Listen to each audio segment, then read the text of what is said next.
로마서 6장 10절에서 11절까지 말씀 우리 함께 한 목소리로 봉독하겠습니다. 그가 죽으심은 죄에 대하여 단번에 죽으심이요 그가 살아계심은 하나님께 대하여 살아계심이니 이와 같이 너희도 너희 자신을 죄에 대하여는 죽은 자요 그리스도 예수 안에서 하나님께 대하여는 살아있는 자로 여길지어다. 아멘. 다시 시작, 세 번째 시간입니다. 우리가 코로나 시대를 어떻게 보내고 이후의 시대를 어떻게 준비할까 여러 가지 모양으로 생각할 수 있는데 우리 신앙의 측면에 있어서 다시 한번 그것들을 견고히 하고 또 확인하는 그러한 시간입니다. 우리가 계속 이야기하고 있는 이 다시 시작, 이 시간들을 통해서 다시 한번 내가 어디 위치에 서 있는지 또 어디를 향하여 가고 있는지 점검하시는 그러한 시간 되시면 좋겠습니다. 이 오미크론 코로나가 또 다시 우리가 예상했던 것처럼 명절 이후에 확산됩니다. 수고하는 많은 이들의 수고를 덜기 위해서라도 우리가 함께 그 방역에 동참하시고 또 함께 손도 잘 닦고 함께 하면 좋을 것 같습니다. 우리 마음속에는 각자가 정해놓은 등급이 있습니다. 어떤 등급이 있을까요? 우리가 소고기를 먹을 때도, 어떤 고기를 먹을 때도 등급을 매기면서 먹잖아요. 그렇죠? 네. 죄에 대한 등급이 있더라는 거예요. 사람들마다. 사람들의 마음속에, 이 정도는 한 10등급 되는 죄인 것 같아요. 이 정도는 그냥 지나가도 괜찮을 것 같아요. 이 정도는 한 5등급 정도 되는 것 같아요. 조금 예배 전에 미리 나가서 회개해야 되는 죄인 것 같아요. 또 어떤 죄는 이 정도는 1등급이에요. 정말 기도원에라도 가서 회개하고 고백하며 자복하는 죄인 것 같아요. 라는 그 죄에 대한 등급들을 우리가 마음속에 이렇게 정해놓습니다. 그리고 스스로를 이렇게 점검을 하죠. 예배 나오기 전에 또 기도하는 시간, 개인 경건의 시간을 통해서 우리가 점검하기도 하는데 스스로 점검할 뿐만 아니라 다른 사람에게도 적용을 하죠. 그런데 절대로 이야기를 하지 않습니다.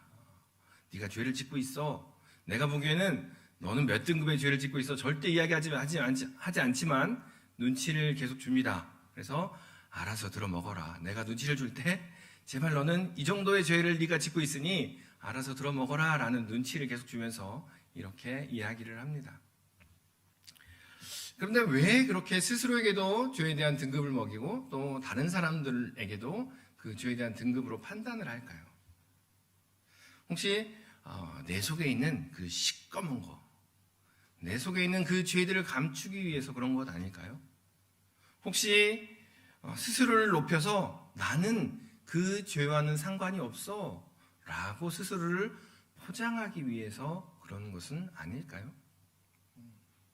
이 모든 것들이 다 인간의 죄의 기원, 죄로 인한 것들이라고 이야기를 합니다. 한 주 동안 몇 등급의 죄를 얼마나 자주 지으셨습니까? 이런 질문을 드리면 오늘 예배 시간에 조금 뭔가 이렇게 평안하게 왔는데 갑자기 시작부터 죄야. 오늘은 죄에 대한 이야기를 함께 이야기를 나눠보려고 합니다. 예수님께서 오셔서 공생의 시간 동안 가장 먼저 하신 말씀이 회개하라, 천국이 왔느니라 라는 말씀입니다. 그런데 우리가 회개를 하려면 내가 회개할 거리가 무엇인지 알아야 됩니다. 다시 말하면 우리의 죄가 어떤 것인지, 우리가 고백하며 하나님 앞에 쏟아 놓아야 될 것이 무엇인지 알아야 한다는 겁니다. 죄에 대하여 복음을 바탕으로 한 바른 인식이 없으면 신앙생활하는 것이 율법처럼 느껴집니다. 죄에 대해서 그 죄를 해결하기 위해서 우리는 자신도 알지 못한 채 율법을 향하여 율법적인 억누름과 짓누름을 향하여 가면서 스스로를 자유하게 한다라는 겁니다. 그리고 다른 사람을 짓누르게 됩니다. 오늘 나눈 이 죄에 대한 이야기는 종교적인 차원에서 시작해서 우리의 삶의 차원으로 이어지는 그러한 여정을 함께 이야기해 보도록 하겠습니다. 우리가 보통 죄에 대해서 이야기하는 것은 쉽지 않습니다. 왜냐하면 일단은 무겁거든요. 그렇죠? 죄 그러면 죄에 대해서 난 자유해요. 죄에 대해서 이야기할 때 방긋 웃으면서 저는 괜찮아요 라고 이야기할 사람이 얼마나 있을까요? 죄에 대해서 이야기하는 것이 참 부담스러운 이유 중에 하나가 우리 모두가 죄인이라는 것을 스스로 알고 있기 때문이죠. 또 무거움 때문에 그렇고 또 죄는 멀리해야 될 것이라고 생각하기 때문에 그렇습니다. 또 내 속에 있는 죄가 그렇게 반응하는 거죠. 내 속에 있는 죄가 죄 이야기할 때마다 듣기 싫어 라고 계속해서 반응하기 때문에 우리가 죄에 대해서 이야기할 때마다 불편하고 얼굴이 굳어지는 겁니다. 그러면 이 죄라는 것이 도대체 무엇일까? 우리가 한번 생각해 볼 필요는 있는 것 같습니다. 웨스트민스터 요리문답에서는 그 이성적인 피조물에게 하나님께서 주신 어떤 법이라도 부족하게 행하거나 불복하는 것, 그것을 죄다라고 명확하게 이야기를 합니다. 불순종, 불신앙 이런 것들을 우리가 흔히 쉽게 보통 죄라고 이야기를 하죠. 요즘 시대에 있어서는 이 죄를 관계라는 틀 위에서 해석을 하기 시작했습니다. 하나님의 관계를 완전히 부서뜨려 버리는 것, 하나님과 우리와의 관계를 어그러지게 하는 것, 우리가 뭔가를 이야기해도 하나님께서 들어주지 않게 하는 것, 하나님께서 말씀하시는 것을 우리가 알아들을 수 없게 하는 것, 그 관계, 동일선상의 관계에 있지 않게 만드는 것이 죄다라고 이야기합니다. 독일의 신학자인 오토 베베는 이렇게 이야기했습니다. 사람에게 있어서 죄는 어떤 것, 사람에게 있어서 죄는 뭔가가 부족하고 뭔가 없는 것, 그런 것이 아닙니다.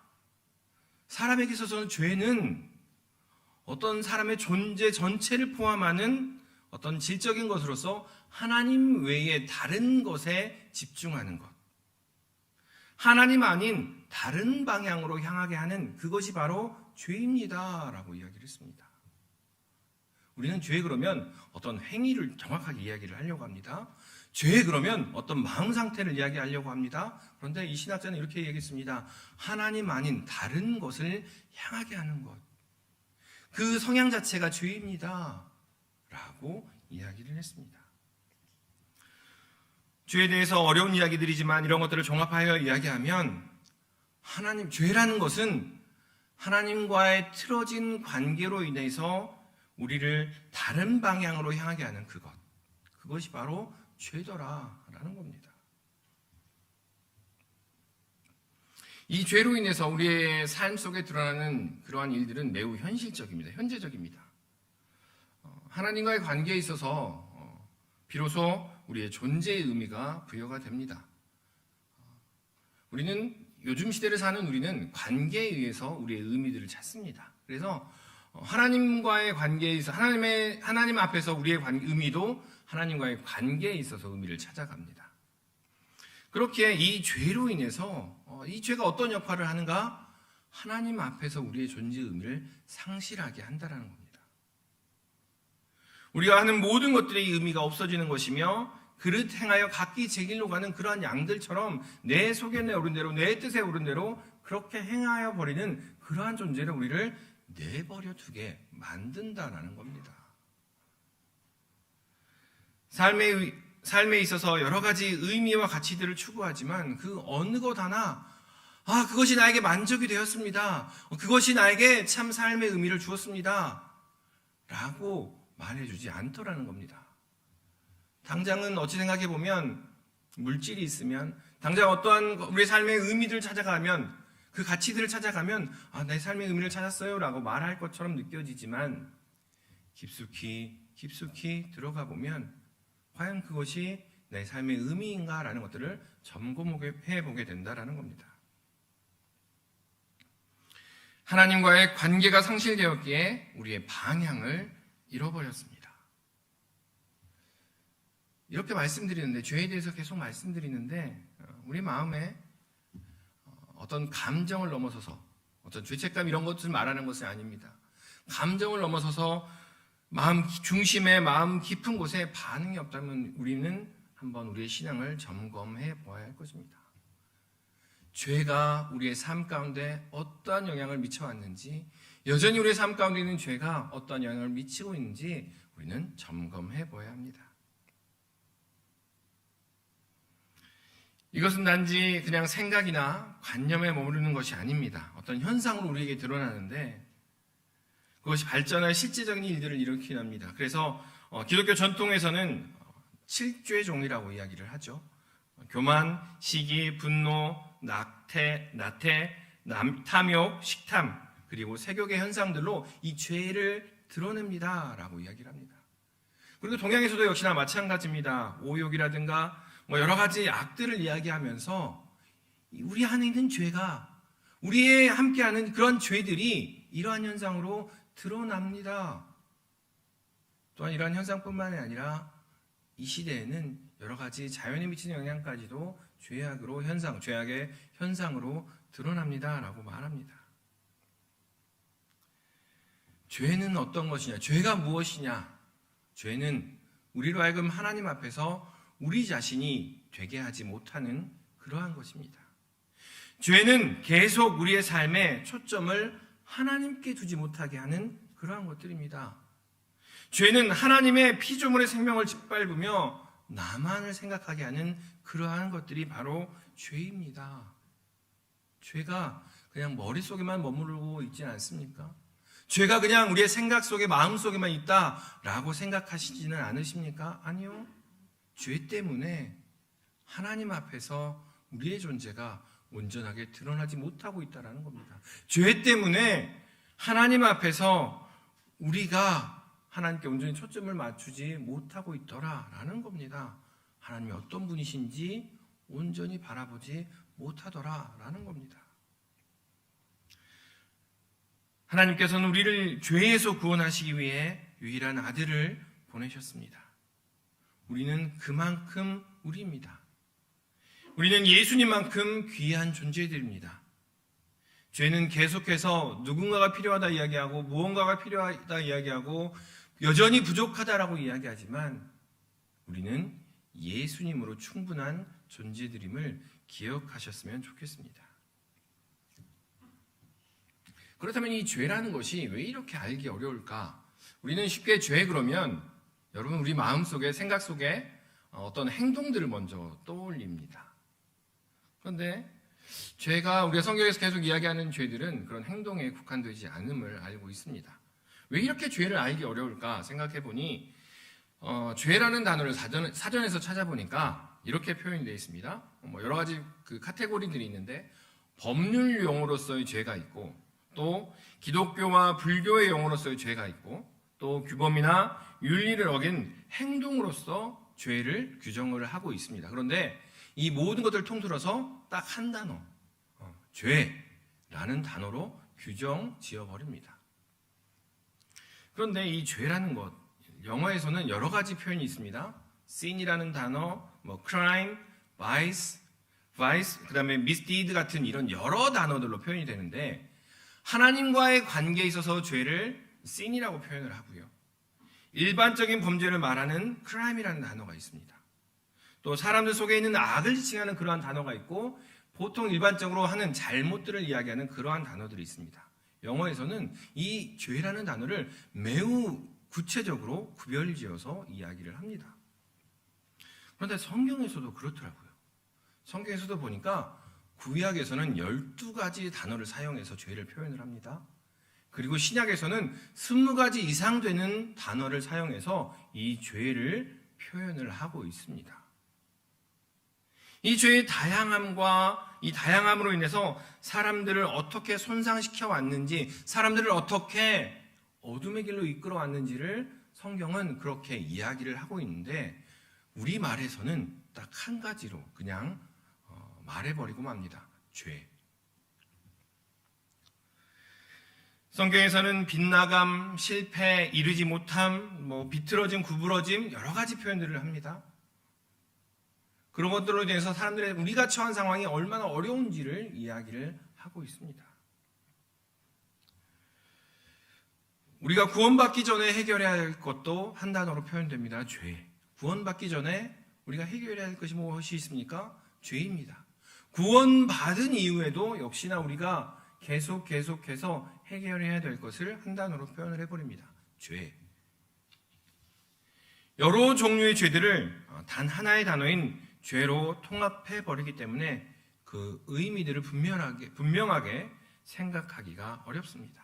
게다가 우리의 구원과는 관계없는 잘못들, 이미 구원받은 우리가 안전히 거합니다 라고 하며 구원받은 이후에 지은 잘못들까지도 죄라고 칭함으로 인해서 구원에 영향을 주는 것처럼 우리가 스스로 생각해 버릴 때가 있더라라는 겁니다. 이곳에는 이러한 과정이 있습니다. 지금으로부터 한 18세기에 계몽주의라는 사상이 있었습니다. 이때부터 사람들의 생각이 발전하면서 이 죄라는 것을 다시 규정하기 시작했습니다. 하나님과의 관계에 의한 죄를 이야기하기보다는 사회적인 죄, 그리고 인간적인 개념으로서의 죄를 더 많이 이야기하게 되었습니다. 그러면서 이 죄를 하나님과의 관계된 죄를 축소시켜버리고 사람들 사이만을 생각하는 죄로 이야기를 해버렸습니다. 그런데 이러한 영향을 받은 선교사님들이 우리나라에 들어오시게 됐죠.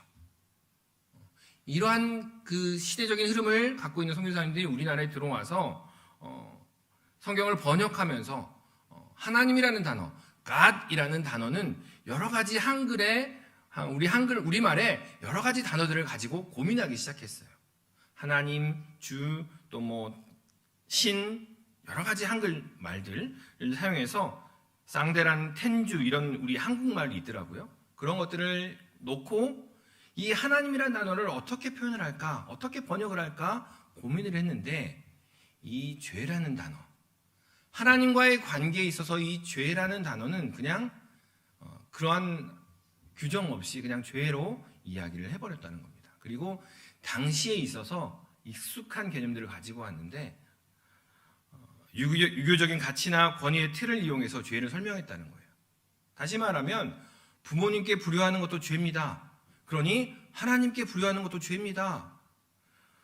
도덕적으로 이러한 행동들은 잘못한 겁니다. 이것이 죄입니다.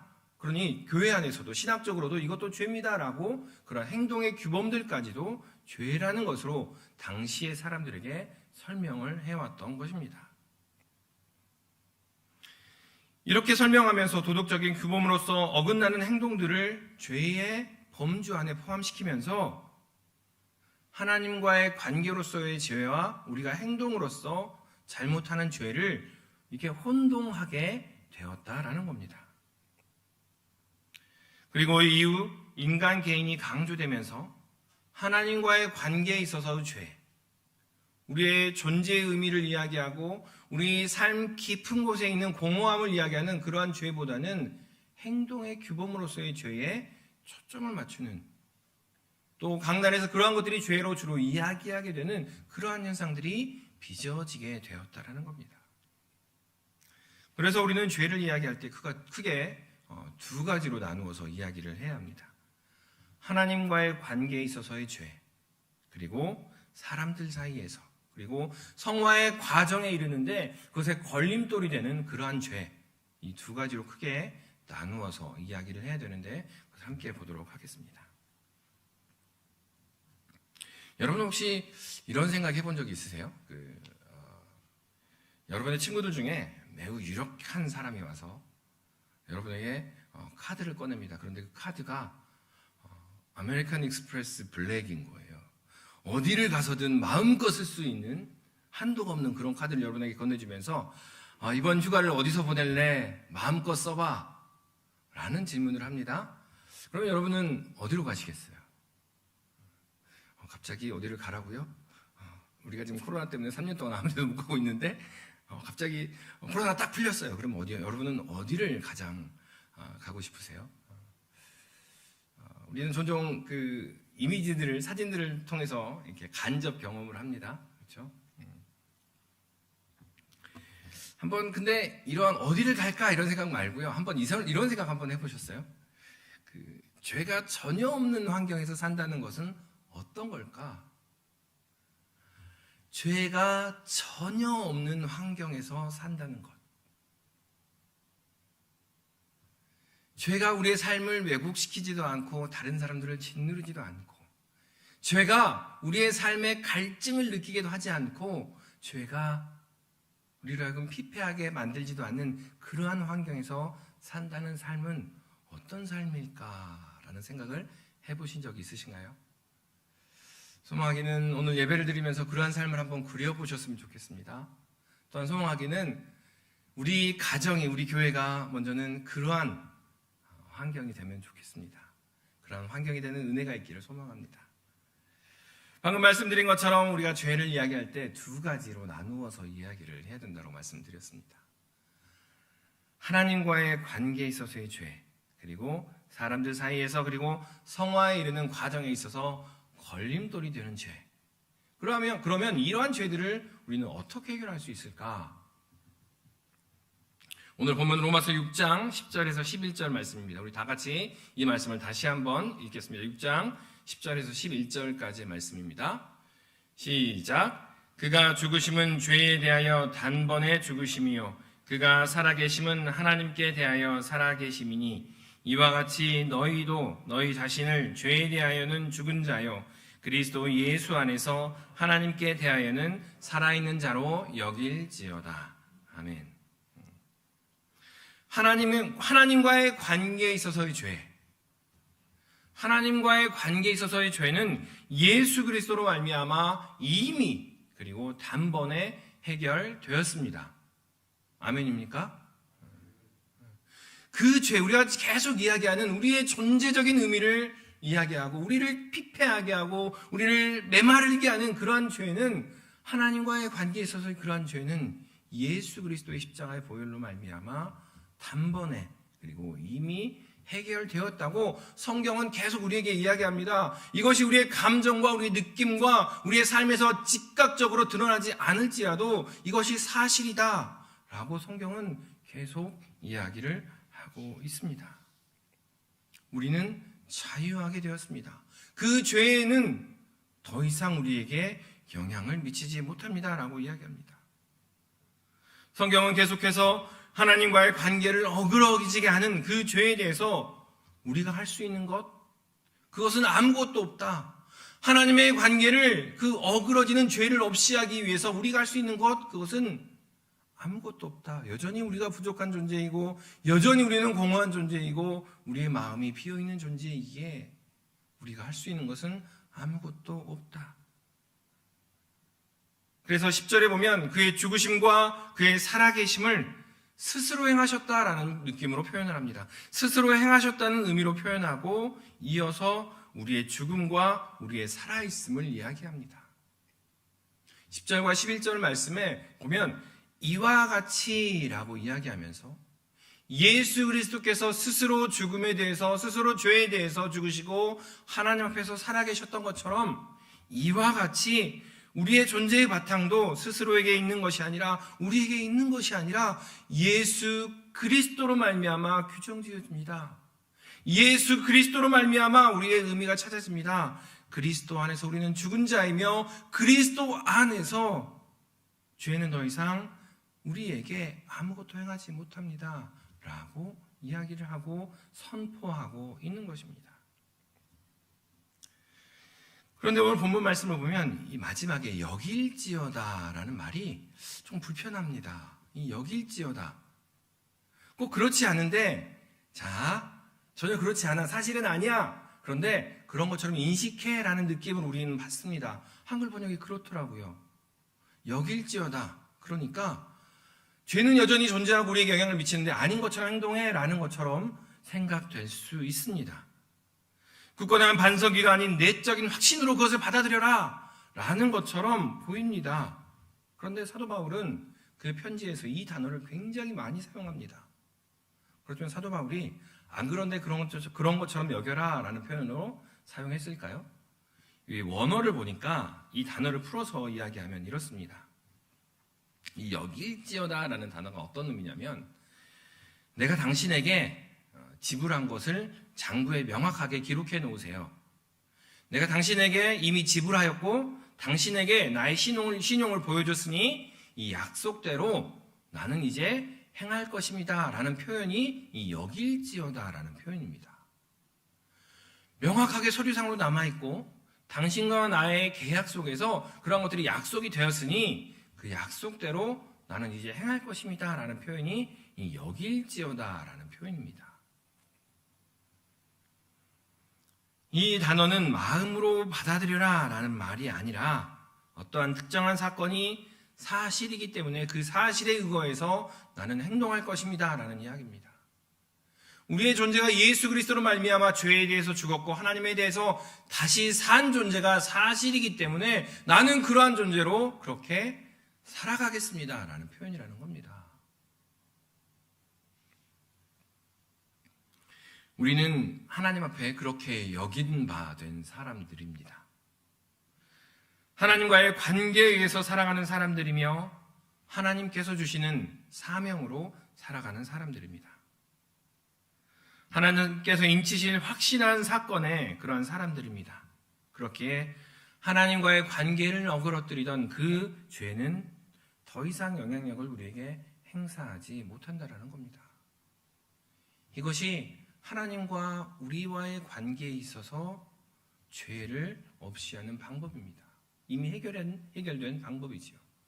그런데 여러분 혹시 방금 계속 죄를 이야기할 때마다 여전히 우리의 삶에 대해서는 죄를 짓는데 그것과 무슨 상관이에요? 라고 생각을 하셨다면 앞에 이야기했던 것처럼 이 죄라는 한 단어로 모든 것들이 통합되기에 우리 생각 속에 그러한 혼동이 온다라는 겁니다. 죄는 우리에게 더 이상 영향력을 미치지 못합니다. 우리가 짓는 지금 여전히 헤매고 있고 여전히 우리 삶 속에 드러나는 그러한 연약함들은 우리 육신에 남겨져 있는 죄의 흔적들이라는 사실을 기억하시면 좋겠습니다. 더불어서 공동번역에서는 이렇게 말합니다. 그리스도 예수와 함께 죽어서 죄의 권세에서 벗어났습니다. 죄는 우리를 더 이상 해코지하지 못합니다 라고 표현합니다. 내적인 확신이냐 아니면 사실에 근거한 확신이냐라는 것을 구분짓는 것이 바로 사명이라고 이야기할 수 있습니다. 우리는 계속 죄를 이야기하면요, 우리의 지금의 행위가 어떠한가를 근거로 판단을 합니다. 우리의 삶에 얼마나 내가 풍요롭게 살아가고 있는가라는 것을 근거로 판단합니다. 그런데 성경은 계속 그것을 이야기하지 않고 이 사람이 사명에 근거하여 살아가느냐, 하나님의 사명으로 살아가느냐, 아니면 세상의 사명을 따라 살아가느냐라는 것에 집중하라라고 이야기를 하고 있습니다. 열심히 물질만을 추구하며 그 직업으로 다른 사람들을 짓누르며 그 직업으로 다른 사람들을 죽이는 일을 그러하는 그 일들은 하나님의 사명이라 하기보다는 세상의 사명입니다. 그러한 일들은 하나님과 관계없는 일을 행하는 그러한 사람들입니다. 하나님께서 허락하신 직업을 통해서 직업 자체를 사명으로 삼는 것이 아니라 하나님의 사명을 이루는 그 과정으로서 하나님께서 주신 그 귀한 것들을 사용하는 것, 그 직업을 통해서 이루어가는, 그 직업을 통해서 계속 시도하는 사람들이 바로 하나님의 사람들이라는 겁니다. 우리가 다시 시작 시리즈를 시작할 때 가장 먼저 했던 것이 부르심이었습니다. 사명이었던 거죠. 우리의 삶 속에 하나님의 부르심이 어떠한 모습으로 남겨져 있는가, 이것이 내가 여전히 죄에 허덕이는 사람인가, 아니면 지금 나의 삶 가운데 여전히 부족함이 연약함이 있지만 하나님의 사람에 의해서 하나님에 의해 붙들림 받은 사람인가라는 것을 규정하는 것임을 기억하셨으면 좋겠습니다. 그렇다면 사람들 사이에서, 그리고 성화의 과정에 있어서 이 걸림돌인 죄는 어떻게 해야 할까요? 우리가 잘 알고 있는 로마서 8장 1절과 2절의 말씀 우리 함께 읽어보겠습니다. 로마서 8장 1절과 2절입니다. 시작. 그러므로 이제 그리스도 예수 안에 있는 자에게는 결코 정죄함이 없나니 이는 그리스도 예수 안에 있는 생명의 성령의 법이 죄와 사망의 법에서 너를 해방하였음이라. 아멘. 우리가 너무나 잘 아는 말씀이고 잘 또 암송하는 그러한 말씀입니다. 오늘 본문인 로마서 6장 10절에서 11절 말씀과 더불어서 오늘 본문 말씀은 우리가 자주 묵상하고 자주 암송하고 해야 되는 그런 말씀인데, 어떨 때 이 말씀을 주로 읽고 또 기억하며 묵상해야 되느냐? 구원받은 우리가 하나님의 관계가 회복되어지고 하나님의 관계가 이제 온전해졌습니다라는 확신 안에 거하지만 여전히 남겨져 있는 그 죄의 흔적들로 인해서 힘들어할 때, 구원받은 우리가 삶에서 치열하게 살면서 그 치열한 과정 중에 지은 잘못들로 인해서 우리의 존재가 무너지는 것 같을 때, 그러한 잘못들로 인해서 하나님과의 관계가 끊어진 거 아니야? 다시 소원해진 거 아니야? 하나님과의 관계가 하나님께서 날 잊어버린 거 아닐까라는 생각이 들 때 오늘 본문의 말씀 그리고 로마서 6장 10절과 11절의 말씀을 읽고 또 묵상하며 생각하고 묵상하며 기억해야 됩니다. 이 구절들을 생각하면서 다시 무릎과 허리에 힘을 주고 일어나서 하나님은 여전히 내가 지금 죄의 흔적들로 인해서 헤매는 그거에서 나를 판단하시는 것이 아니구나. 나는 이미 구원받은 존재이요. 나는 이미 선택받은 존재이요. 나는 이미 하나님의 부르심을 받은 존재구나라는 것을 확인하며 나아가야 합니다. 구원 이후에 지은 잘못들을 실수와 같은 단어들로 가볍게 여기고자 함이 아닙니다. 우리는 기억해야 됩니다.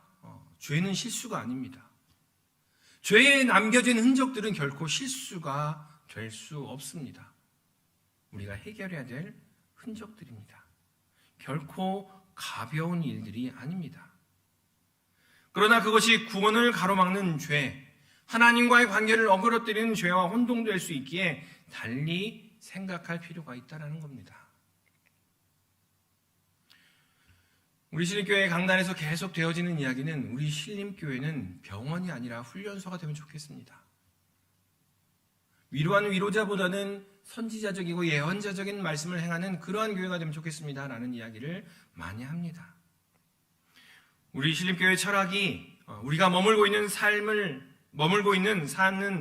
그 삶이 더 이상 죄와 사망의 법에 의해서 판단되는 그러한 삶이 아니라 생명과 성령의 법에 적용되는 그러한 곳에 우리가 살고 있음을 전제하는 그러한 이야기라는 겁니다. 우리는 이미 구원받은 사람들입니다. 아멘입니까? 구원받은 이후에 드러난 죄, 그러한 잘못들은 우리의 구원을 흔들 수 없다는 사실을 기억하셨으면 좋겠습니다. 우리는 더 이상 죄의 영역에 머물지 않고 있습니다. 우리는 더 이상 죄의 영역에 머물지 않습니다. 우리가 가는 곳은 생명의 성령의 법에 의해서 통치를 받는 그러한 곳에 살고 있습니다. 이것은 단순히 그냥 막연히 먼 미래를 생각하는 그런 유토피아와 같은 그러한 생각을 말하는 것이 아닙니다. 우리의 삶 속에서 순간순간 드러나는 실제를 말하고 있습니다. 그 실제를 어떻게 이루어갈 것인가? 제가 그 죄에 대해서 묵상을 할 때마다 계속 뒤적이는 책인데요. 누가 죄를 상관없다 하는가라는 책이 있습니다. 누가 죄를 가볍다고, 누가 죄를 어떻든 무슨 상관이야 라고 이야기하는가라는 그런 제목의 책이 있습니다.